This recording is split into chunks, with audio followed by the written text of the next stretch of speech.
श्री हरिवंश श्री हरिवंश गुरुदेव भगवान की जय हो। हरिवंश महाप्रभु की जय हो। सभी सखियों को कोटि कोटि प्रणाम।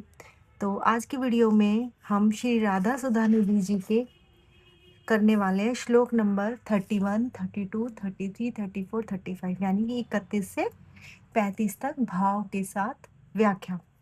तो चलिए देखते हैं। देखिए सखियों, अगर कोई त्रुटि हो जाती है तो मुझे क्षमा करना। संस्कृत इतनी अच्छी नहीं है, बस कोशिश कर रही हूँ थोड़ी सी। और अगर कोई ऐसी त्रुटि है आपको बतानी है तो आप कमेंट करके बता सकते हैं। अगर थोड़ा भी भाव आता है आपको मेरे साथ राधा सुधानिधि जी पढ़ने में तो आप सब्सक्राइब कर सकते हैं। बहुत बहुत धन्यवाद आपका। तो चलिए प्रभु का नाम लेके शुरू करते हैं। संकेत कुंज मंजू पल्लवमास्त ऋतुम तत्प्रसादमति खलु संवरितुं त्वां श्याम चंद्रम भिसारयितुं धृताशे श्री राधिके मयि विधेहि कृपा कटाक्षम। देखिए महाप्रभु जी इतनी सुंदर व्याख्या कर रहे हैं। अगर हम थोड़ा सा इसमें वो देख लें भावार्थ, तो जैसे संकेत स्तन का कुंज है, कोमल नवीन पत्तों से बिछाने के लिए विभिन्न प्रकार की सेवा सामग्री, प्रियतम से मिलान के लिए, सजाने सुशोभित करने के लिए, त्वाम यानी कि आपको, श्यामचंद्रम श्री कृष्ण जी, श्री कृष्ण से मिलाने के लिए, जाने हेतु, धृताश आशा लगाए हुए, मई यानी कि मुझ पर, विदेही यानी कि कीजिए, कृपा कटाक्ष कृपापूर्ण दृष्टि। तो चलिए इसका भावार्थ पढ़ते हैं। संकेत कुंज में पल्लवों की शैया बिछाने के लिए, आपको श्यामचंद्र के प्रति अभिसार कराने ले जाने के लिए तथा मुझ पर किए गए विभिन्न कृपा प्रसादों को सर्व प्रकार से दृढ़ता पूर्वक वर्ण करने के लिए आशा लगाए हुए मुझ पर हे श्री राधिके कृपा दृष्टि कीजिए। हरिवंश महाप्रभु कह रहे हैं, बड़ी ही आशा से श्री जी को वो गुहार लगा रहे हैं कि आपकी कृपा की मैं प्रतीक्षा कर रहा हूँ। मेरा एक भी अभिलाषा है कि मुझे बस आपकी नित्य निकुंज सेवा प्राप्त हो जाए। मैं संकेत कुंजों में आपके और श्री श्याम सुंदर के मिलन के लिए कोमल पल्लवों की शैया बिछाऊं। देखिए कितने सुंदर तरीके से वो श्री जी को प्रार्थना कर रहे हैं। विविध पुष्पों और सुगंधित द्रव्यों से उस निकुंज को सजाऊं और समय आने पर आपको श्री श्याम सुंदर के पास अभिसार के लिए ले जाने का सौभाग्य प्राप्त को। हे करुणामयी राधे, वो दिन कब आएगा जब आपकी मेरे ऊपर कृपा बरसेगी। इसलिए मुझ पर एक बार अपनी कृपा दृष्टि डाल दो, जिससे मैं आपकी अंतरंग सेवाओं के लिए योग्य बन सकूं। तो चलिए, ये था श्लोक नंबर 31। श्लोक नंबर 32 क्या कहता है? दुराद पास्य सब जनान सुखमर्थ कोटिम सर्वशु साधन वरेशु चिरम निराशः वर्षनतमेव सहजादभूत सोखाय धाराम श्री राधिका चरण रेणु महम समर्पयामि। देखिए इसमें हरिवंश महाप्रभु कह रहे हैं, अपने बंधु बांधवों को, समस्त सुखों को और कोटि कोटि संपत्तियों को दूर से ही त्याग कर तथा श्रेष्ठ पारमार्थिक साधनों से चिरकाल तक निराश होकर मैं एकमात्र सहज आचार्यमयी सुख की धारा बरसाती हुई श्री राधिका के चरण रज का स्मरण करता हूँ। हरिवंश महाप्रभु के बहुत ही सुंदर भाव हैं। वो कह रहे हैं, मैंने सबको, बंधु बांधवों को, रिश्तेदारों को, सखाओं को, सबको मैंने त्याग दिया है। कोटि कोटि संपत्ति से मैं दूर हूँ। मुझे किसी से कोई मतलब नहीं है। बस मुझे एकमात्र मतलब है अपनी श्री जी की चरण रज का हमेशा चिंतन बना रहे मेरे मन में, मैं उसका स्मरण करता रहूं। बस आप इतनी मेरे ऊपर कृपा कर दो। श्री राधे। चलिए चलते हैं श्लोक नंबर 33, 33 श्लोक नंबर क्या कहता है?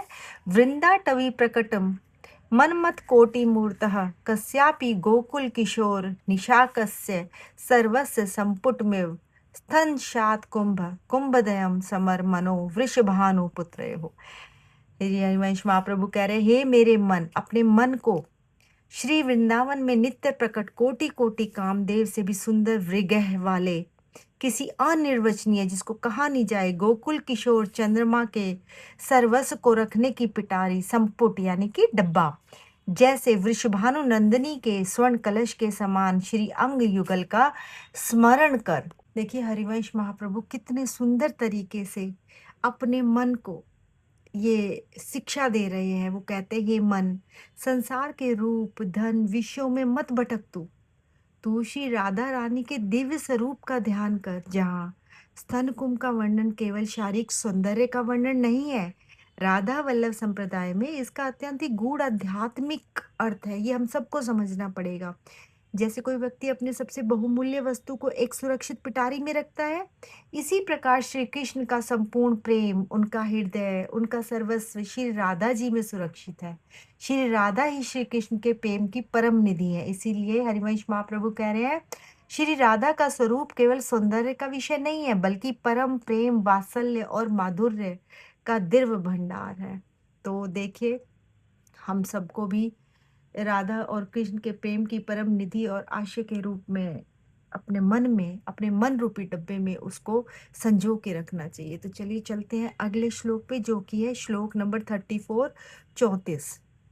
देखिए कितना सुंदर श्लोक है ये, श्लोक नंबर 34, 34।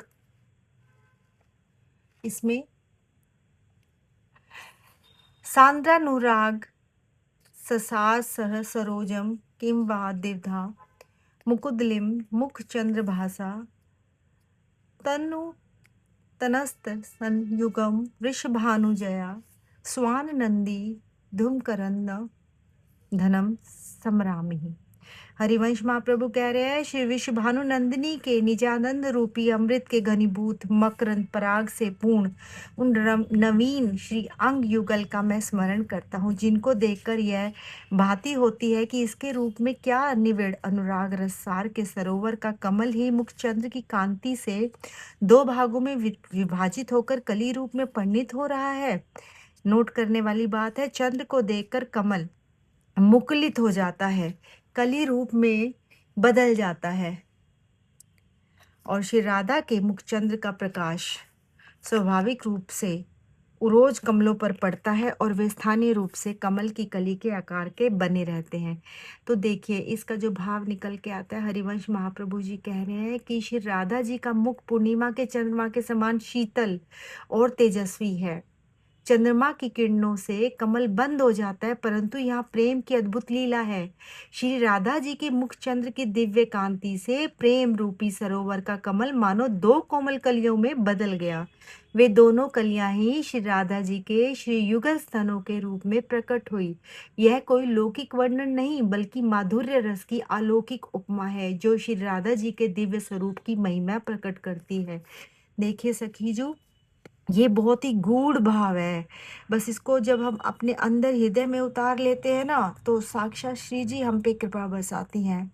तो इसको हम सांसारिक रूप से कंपैरिजन करके नहीं देख सकते, इसको हम भावात्मक रूप से देख सकते हैं। बहुत सुंदर भाव हरिवंश महाप्रभु के, हमारे आचार्य के। तो चलिए अगला श्लोक देखते हैं।